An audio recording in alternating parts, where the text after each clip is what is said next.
भाई मतलब ऐसे ट्रैवल शिप के साथ कौन करता है भाई। आज का फाइनली मंडे नाइट रॉ खत्म हो चुका है और भाई कुत्ते से भी ज्यादा बुरी तरीके से रोमन रेंज को पीटा गया है आज के मंडे नाइट रॉ को। मैं आपको हर चीज बताता हूँ, हर एक लाइन बताता हूँ क्या हुआ आज के मंडे नाइट रॉ को। पर उससे पहले सारे लोग चैनल को सब्सक्राइब कर दीजिए। तो सबसे पहले मंडे नाइट रॉ का स्टार्टिंग में हमें जे उसो देखने बोलता हूँ। उससे पहले भाई सारे लोग मिलकर ट्रिब्यूट यहाँ पर हल्क होगन को भी देते हैं। जे उसो आते हैं भाई, जैसे जे उसो कुछ बोलते हैं पॉल वन उनका आकर माइंड वॉश करना शुरू कर देते कि तुम रोमन रेंज का साथ देना छोड़ दो। रोमन रेंज तुम्हें कभी वैल्यू नहीं दिया है, वो मतलब हमेशा तुम्हें नीचे रखा, तुम क्यों रोमन रेंज के लिए खड़े हो। जब उसको ट्रैवल चिप भी बनाना था उसने सोलो सिको को चूज किया था, तुझे नहीं चूज किया था, तुम क्यों उसके साथ हो, तुम आकर मुझे ज्वाइन कर लो। यहाँ पर जे उसो भाई उल्टा यहाँ पर पॉल वन को ही सुना देते हैं, बोलते हैं तुमको तो मैंने फैमिली माना था पर तूने क्यों रोमन रेंज को धोखा दिया। और मुझे तो रोमन रेंज का जरूरत भी नहीं, मैं सिर्फ अपने फैमिली का मदद कर रहा हूँ। मैं अपने दम पर रॉयल रंबल विन किया, अपने दम पर मैं रेसलमेनिया के अंदर फाइट किया और मैं डब्ल्यूडब्ल्यूई चैंपियन बना। तो मुझे मत सिखा मुझे क्या करना है क्या नहीं करना, बुढ़ाओ तो यहाँ से चले जाओ। उसके बाद पॉल वन भाई वहां पर गुस्से में वहां से चले जाते हैं। पॉल वन के यहाँ पर प्लान काम नहीं आता। बाकी दिन इसके बाद भाई आगे में सोको पर हमें mix man tag team match हमें डब्ल्यूडब्ल्यूई कंपनी के अंदर मतलब भाई काफी टाइम बाद देखने को मिलता है। जैसा कि मैं आपको बताया था, एक टीम के अंदर रॉक्सन प्रेज रहती है, रैकेल रहती है और हमारे डॉम डॉम रहते हैं। और अपोजिट टीम के अंदर काई सेन रहती है, आस्का रहती है और एजे स्टाइल रहता है। मतलब भाई इनके बीच में बड़ा कमाल का मिक्स टैग टीम मैच आज फाइनली मंडे नाइट रॉ पर देखने को मिला। मैच के अंदर हुआ क्या बेसिकली भाई, रॉक्सन प्रेज जो रहते हैं भाई बार बार यहाँ पर डॉम डॉम को सेव कर रही थी एजे स्टाइल से, मतलब एजे स्टाइल के सामने आकर खड़ा हो जा रही थी। इस मैच के लास्ट में ऐसा ही देखने को मिलता है, एजे स्टाइल यहाँ पर स्टाइल क्लैश लगाने के लिए खड़ा होता है पर रॉक्सन पे जो वहां पर आकर खड़ा हो जाता है। एजे स्टाइल भाई फिर घूम के भाई उल्टा किक मारते हैं डॉम डॉम को भाई वहां से गिरा देते हैं। और रॉक्सन प्रेज जब जाती है एजे स्टाइल के ऊपर अटैक करने के लिए, एजे स्टाइल जंप कर जाता है, रॉक्सन प्रेज नीचे गिर जाती है। और एक बार जब रॉक्सन प्रेज नीचे गिरी भाई आस्का आकर रॉक्सन प्रेज का काम तमाम कर देती है और रैकेल का भी साथ ही साथ वहां पर काम तमाम कर देती है। और अब रिंग के अंदर हमारे डॉम भाई अकेले बचे थे। डॉम को भाई स्टाइल क्लैश बड़ा कमाल का एजे स्टाइल लगाता हूँ। फाइनली भाई डॉम को इस मैच के अंदर सक्सेसफुली यहाँ पर हरा देते हैं। तो इस तरीके से भाई कमाल का मिक्स्ड टैग टीम मैच आज के मंडे नाइट रॉ पर देखने को मिला, जिसको फाइनली एजे स्टाइल विन कर चुके हैं। बाकी भाई देन इसको नेक्स्ट शो पर हमें भाई यहाँ पर सेमस का इंटरव्यू चल रहा था, जिस इंटरव्यू को आकर यहाँ पर ग्रेसन वॉलर इंटरफेरेंस कर देते हैं। पता नहीं भाई डब्ल्यूडब्ल्यूई कंपनी के अंदर कौन सा भाई सस्ता वाला स्टोरी लाइन चल रहा है। अभी करेंट टाइम में ग्रेसन वॉलर भाई न्यू डे के साथ करेंट टाइम में घूम रहे हैं। ऑस्टिन थ्योरी के बारे में बताया जा रहा है कि ये टीम से निकल चुके। बाकी डब्ल्यूडब्ल्यूई वाले भाई तुरंत ही ग्रेसन वॉलर और हमारे सेमस के बीच में मैच भी ऑफिशियल कर देती है। सेमस और ग्रेसन वॉलर का मैच तो चल रहा था पर मैच के अंदर जैसे लास्ट में अपना ब्रो किक लगाने वाले होते हैं सेमस, तभी भाई एक यहाँ पर ट्विस्ट देखने को मिलता है। वही सेम स्टोरी लाइन एक बार फिर से वहां पर रूसेफ देखने को मिलते हैं। सेमस भाई सबसे पहले रूसेफ को वहां पर मारकर गिराते हैं और जब रूसेफ वहां पर गिर जाता है तो फाइनली भाई वो ब्रो किक यहाँ पर लगाते हैं ग्रेसन वॉलर को फाइनली मैच के अंदर सेमस हरा देते हैं। तो सेमस तो भाई बेसिकली मैच को विन कर चुके थे पर भाई सेमस जैसे मैच को विन करते हैं डंडा से आकर भाई एक और फिर से वही वेपन से आकर अटैक करना शुरू कर देते हैं यहाँ पर रूसेफ। मतलब कंफर्म हो चुका है ब्ला ब्ला ब्ला डब्ल्यू वाले भाई एक और फिर से इनके बीच में मैच करवाएगी। साथ से अगले मंडे नाइट रॉ ऊपर यहाँ पर भाई मतलब सबमिशन मूव वगैरह सारा चीज यहाँ पर रूसेफ लगा देते हैं। तो पता नहीं भाई क्यों ये दोनों फाइट कर, ना ही कोई टाइटल ना ही कुछ है, मतलब डब्ल्यूडब्ल्यूई वाले मतलब फाइट क्यों करवा रही है। मतलब तुम समर स्लैम के अंदर कैरियन क्रॉस और सैमी जेन का जो मैच ऑफिशियल किया उससे बेहतर डब्ल्यूडब्ल्यूई वाले मतलब इस वाले मैच को डलवा सकते थे, सेमस वर्सेस हमारे क्या चीज नाम है रूसेफ का। तो चलो यार जो भी सस्ता नशा यही सस्ता नशा देखने को मिलता है। देन इसके बाद आगे में सोको पर हमें नियोमी बैक स्टेज देखने को मिलता है। नियोमी का भाई ये पहला टाइटल डिफेंस होने वाला था इस बार का समर स्लैम के अंदर जब से वो चैंपियन बने थे। नियोमी भाई पूरा यहाँ पर कॉन्फिडेंस रहती है। योशी का तो मतलब फुल के बच्चे, योशी का तो डब्ल्यूडब्ल्यूई चैंपियन अब बनने वाले। मैं रिया रिप्ले को बाकी देख लेने वाला हूँ, रिया रिप्ले को मैं हरा देने वाला हूँ और मैं अपना पहला टाइटल डिफेंस में मैं हारने वाला हूँ। इस तरीके से भाई नियोमी यहाँ पर बैक स्टेज बहुत ज्यादा कॉन्फिडेंस दिखती है। बाकी भाई न्यू डे वाले ब्ला ब्ला ब्ला ब्ला भाई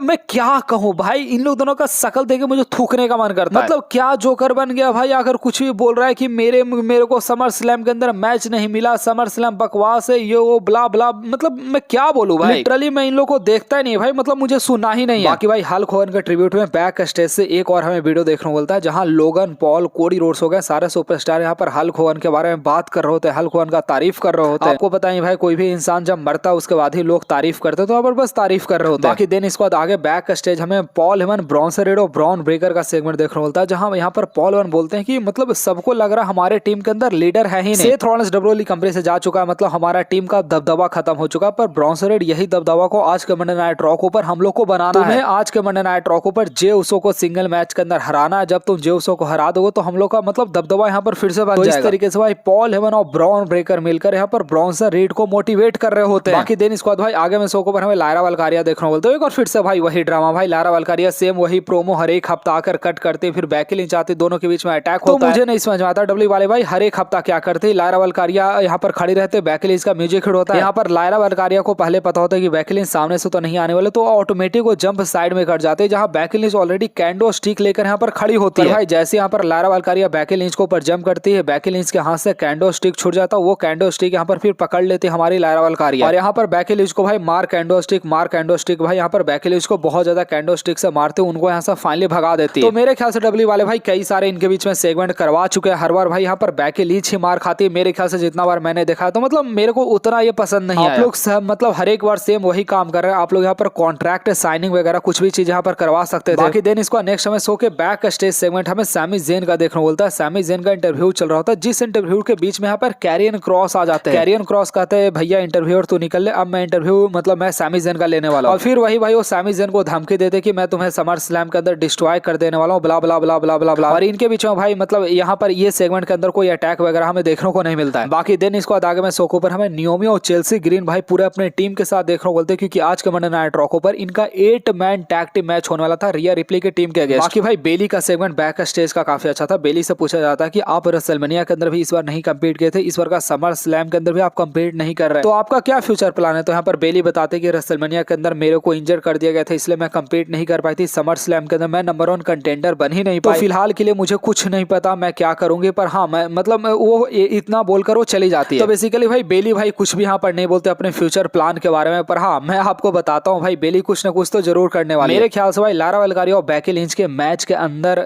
भाई ऐसे इंटरफेरेंस करके अपना हिल्टन कर सकती है। बाकी भाई देन इसके बाद भाई बैकी लिंच के टीम और हमारी चेल्सी ग्रीन के टीम के बीच में भाई 8 मैन टैग टीम मैच होता है। और अगर आपको नहीं पता तो भाई निकी बेला भी थी इस मैच के अंदर, मतलब निकी बेला भाई रैंडम मंडे नाइट रॉ पर आकर मैच वगैरह रेसल कर रही है। बाकी भाई इस मैच के बारे में आपको क्या बताऊं भाई, सिंपल इस मैच के अंदर रिया रिप्ली को मैच के लास्ट में गुस्सा आता है, फिर भाई रिया रिप्ली चेल्सी ग्रीन के ऊपर बुरी तरीके से अटैक कर देती है। और यहाँ पर जो स्टेपनी होती है भाई यहाँ पर वो मतलब यहाँ पर चेल्सी ग्रीन को पिन करके सक्सेसफुली इस मैच के अंदर वो विन कर जाती है। पता है डेव मिलर ने भाई बिल्कुल सही बोला था कि डब्ल्यूडब्ल्यूई कंपनी के अंदर आज के टाइम पर मंडे नाइट रॉ फिर स्मैकडाउन के ऊपर सिर्फ मैचेज होते हैं, सिर्फ matches matches matches matches matches, किसी स्टोरी लाइन का कोई सैर पर नहीं भाई, मतलब सिर्फ आना मैच रेसल करना, मतलब कोई स्टोरी लाइन से मतलब ही नहीं है। बाकी आगे हमें शो के ऊपर हमें फिन वेलर देखने को बोलते हैं, जो कि भाई डॉम से कहते हैं डॉम आजा मेरा मदद कर दे, मेरा टैग टीम मैच होने वाला आज के मंडे नाइट रॉ पर अभी जस्ट। तो यहाँ डॉम कहते हैं भैया मैं तो मदद नहीं करने वाला, वहां पर भाई वो PS5 खेलना शुरू कर देते हैं फोन में रॉक्सन प्रेस के साथ। मतलब समझ रहे हो भाई डॉम के साथ भाई जरूर से बहुत ज्यादा गलत होने वाला इस बार का समर स्लैम के अंदर मेरे ख्याल से। बाकी भाई फिन वेलर भाई अकेले ही जाते हैं मैच रेसल करने के लिए, इनका टैग टीम मैच होता है, basically tag team title defence यहाँ पर कर रहे होते हैं। ये मैच काफी कमाल का होता है मेरे ख्याल से भाई LWO टीम के अगेंस्ट भाई अपना टाइटल को डिफेंस कर रहे थे, पर भाई मैच के लास्ट में यहाँ पर अमेरिकानो अल ग्रांडो अमेरिकानो देखने को मिलता है। और भाई मैं मास्क देखकर मैं खुद कंफ्यूज हो जाता हूँ, ड्रैगन ले आते हैं भाई कौन आते हैं आकर अमेरिकानो अल ग्रांडो को भाई मारकर वहां से भगा देते हैं। पर भाई शॉकिंग बात है भाई अब एक और बंदा मिस्ट्री बंदा आ चुका मास्क पहनकर, मेरे को लगा भाई क्या सच में रेसलर, पर बाद में पता चल नहीं भाई मतलब इसका मिस्ट्री अभी तक अनरिवील हुआ नहीं है। तो भाई एक मिस्ट्री बंदा आकर भाई इस मैच के अंदर आकर ढकेल देता है, तो इस मैच को भाई फाइनली फिन वेलर उसके मदद से विन कर जाते हैं। मिस्ट्री बंदा कौन है भाई आपको शायद से 1-2 हफ्ता बाद पता चलेगा, पर हाँ फिन वेलर सक्सेसफुली भाई टाइटल डिफेंस कर लिया फाइनली आज के मंडे नाइट रॉ को। बाकी भाई रूसेफ जो अटैक किए थे सेमस के ऊपर, उनका यहाँ पर भाई मतलब ऐसे इंटरव्यू लिया जाता ब्ला ब्ला ब्ला ब्ला ब्ला, मतलब यहाँ पर रूसेफ क्या बोलेंगे भाई मैं सेमस को डिथ्रोन कर दूंगा, ये कर दूंगा, वो कर दूंगा, मैं उसे चैलेंज करता हूँ, मतलब वही सारा बकवास यहाँ पर करते हैं। और बाकी भाई आगे में शो के ऊपर हमें गुंथर देखने बोलते हैं, जो कि भाई CM पंक के बारे में बड़ा बात बोल रहे होते कि CM पंक का बोलती बंद हो गया मेरे सामने, CM पंक मेरे सामने बच्चा है। फिर भाई वहां पर हमें CM पंक देखने को मिलता है। डब्ल्यू वाले भाई इनके बीच में कोई फाइट वगैरह करवा नहीं रहे, मेरे ख्याल से डब्ल्यू वालों को भाई फाइट वगैरह करवाना चाहिए था, पर इनके बीच में सिर्फ प्रोमो वार होता है। सीरियसली भाई ट्रिपल एच भाई कितना फटू स्टोरी लाइन चलाता है। एक टाइम पर आपको पता है 2013-14 में भाई ब्रॉक लेसनर अंडरटेकर रिंग के अंदर खड़ा नहीं होते थे, Brock Lesnar John Cena ring के अंदर खड़ा नहीं होते थे। मैंने आज तक अपने लाइफ में कभी भी रोमन रेंज और ब्रॉक लेसनर का सेगमेंट देखा ही नहीं, मतलब भाई एक दूसरे के सामने खड़े होते थे मारना शुरू कर देते थे। वही CM पंक आ रहे हैं यहाँ पर क्या देखने को मिल रहा है, वही CM पंक आ रहे हैं, CM पंक यहाँ पर प्रोमो कट कर रहे हैं, मैं तुम्हें हरा दूंगा, अगला हफ्ता तुम चैंपियन गुंथर नहीं रहोगे, ब्ला ब्ला ब्ला ब्ला ब्ला। बाकी भाई देन इसका शो का मेन इवेंट देखने को मिलता है, जहाँ सबसे पहले एंट्रेंस यहाँ पर जे उसो का देखने को मिलता है, फिर उसके बाद भाई ब्रॉन्सन रेड और पॉल हेमन का यहाँ पर एंट्रेंस देखने को मिलता है। अब देखो भाई ये मैच तो स्टार्ट होता है, पर अगर आपको नहीं पता तो भाई ब्रॉन्सन रेड वो मनहूस आदमी जो कि भाई पिछले 1 साल से एक भी सिंगल मैच नहीं विन किया, सारा मैच भाई वो हारते जा रहा है। और उसके पीछे का रीजन है कि भाई बहुत सारा मैच इसका डिस्क्वालिफिकेशन में खत्म हो जाता है। ये मैच भी एक्जैक्टली वही होता है भाई, यहाँ पर ब्रॉन ब्रेकर आकर इतना कमाल का स्पीयर यहाँ पर जे उसो को लगाते, यहीं पर भाई मैच खत्म था। तो ब्रॉन ब्रेकर भाई आकर यहाँ पर जे उसो को ऊपर स्पीयर लगा देते, ये मैच भाई यहीं पर खत्म हो जाता। फिर भाई दोनों मिलकर यहाँ पर जे उसो का धुरैया करना शुरू कर देते हैं। ऑब्वियस सी बात है भाई फिर सारे लोग ओटीसी ओटीसी ओटीसी चिल्लाना शुरू कर देते हैं। रोमन रेंज भाई अपना थोबड़ा उठाकर यहाँ पर आते हैं। रोमन रेंज सबसे पहले भाई आते के साथ यहाँ पर सबसे पहले भाई ब्रॉन ब्रेकर को मारकर भगाते हैं, फिर वो ब्रॉन्सन रेड को यहाँ पर उठाने की कोशिश करते हैं, पर भाई ब्रॉन्सन रेड को उठा नहीं पाते। रोमन रेंज जैसे ब्रॉन्सन रेड को उठाते हैं, रोमन रेंज का पोई निकल जाता है, पर किसी तरीके से भाई वो ब्रॉन्सन रेड को निकालकर कर वहां से फेंकते हैं। उसके बाद अब रोमन रेंज बेसिकली क्या करते हैं, जे उसो को हाथ पकड़ते, कहते हैं भाई एक काम कर, तू उधर से स्पीयर लगा, मैं इधर से स्पीयर लगाता हूँ। रोमन रेंज यहाँ पर वाह वाह वाह करके पूरा चिल्लाते हैं कि हम लोग दोनों एक साथ स्पीयर लगाएंगे, पर भाई उल्टा रोमन रेंज के ऊपर स्पीयर यहाँ पर ब्रॉन ब्रेकर लगा, इधर जो ब्रॉन्सर रहते हैं भाई हाथ से उठाकर पटक देते हैं यहाँ पर जेउसो को। जेउसो भाई यहाँ पर पूरी तरीके से खत्म। फिर भाई सबसे पहले जेउसो को बुलाया जाता है रिंग के अंदर, जेउसो को सबसे पहले सैल्यूट दिया जाता है, जेउसो को खड़ा किया जाता है। ब्रॉन ब्रेकर भाई कमाल का स्पीयर यहाँ पर जेउसो को लगाते हैं। जेउसो भाई यहाँ पर मतलब नील बटा सुन्नाटा भाई खाता। और इन लोग भाई यहाँ पर भी नहीं रुकते, कहते रुक जा अब मैं बताता हूँ भाई। लिटरली यहाँ पर सुनामी लगा देते हैं भाई ब्रॉन्सर रेड जेउसो के ऊपर, मतलब जेउसो के अंदर भाई कोई जान बचा ही नहीं था। इसके बाद भाई अब बारी था यहाँ पर धुलैया खाने का रोमन रेंज का। ब्रॉन ब्रेकर भाई ऊपर से सीधा रोमन रेंज के ऊपर जम कर जाते हैं, डेस्क के नीचे रोमन रेंज गए भाई, मतलब रोमन रेंज भाई यहीं पर खत्म हो गया। ऑडियंस भाई यहाँ पर ओटीसी का चैंट वगैरह सब करना बंद कर देता। फिर रोमन रेंज को भाई घसीट कर लेकर आते हैं रिंग के अंदर, उसके ऊपर भाई सुनामी वगैरह सारा चीज हमें देखने को मिलता है। मतलब रोमन रेंज यहाँ पर बिल्कुल यहाँ पर पूरी तरीके से डिस्ट्रॉय हो गए थे। यहाँ पर ब्रॉन ब्रेकर फिर क्या करते हैं, रोमन रेंज को जाने देते हैं, जैसे भाई शिकारी नहीं जाने देता, रोमन रेंज को जाने देता हूँ। ब्रॉन ब्रेकर धीरे धीरे नीचे उतरते हैं, रोमन रेंज जो वहां से भागने का फिराक में थे, पर भाई दोनों को एक साथ स्पीयर लगाते हैं, वो भी बैरिकेड के थ्रू। रोमन रेंज का भाई पूरा पटक के मार लिया भाई, मतलब ब्रॉन ब्रेकर ने भाई लिटरली। उसके बाद भाई बेइज्जती पर बेइज्जती यहाँ पर रोमन रेंज का शूज को निकाल लेते हैं ब्रॉन्सर रेड। और लिटरली भाई एक रेसलर का सबसे बड़ा जो ऑनर रहता है उसका शूज रहता है, रेसलर जब रिटायर होता है अपना शूज को खोलता है भाई, वो पहले ही शूज यहाँ पर निकाल लिया भाई ब्रॉन्सर रेड उनका। और इस तरीके से भाई आज का मंडे नाइट रॉ का एंडिंग देखने को मिलता है। सबसे पहले भाई ट्रिपल एस को गोली मारो साला, मतलब इतना बकवास रोमन रेंज को बुक करता ना भाई, मतलब खत्म है भाई रोमन रेंज का स्टोरी भाई, लिटरली खत्म है। बाकी वीडियो को लाइक, चैनल को सब्सक्राइब।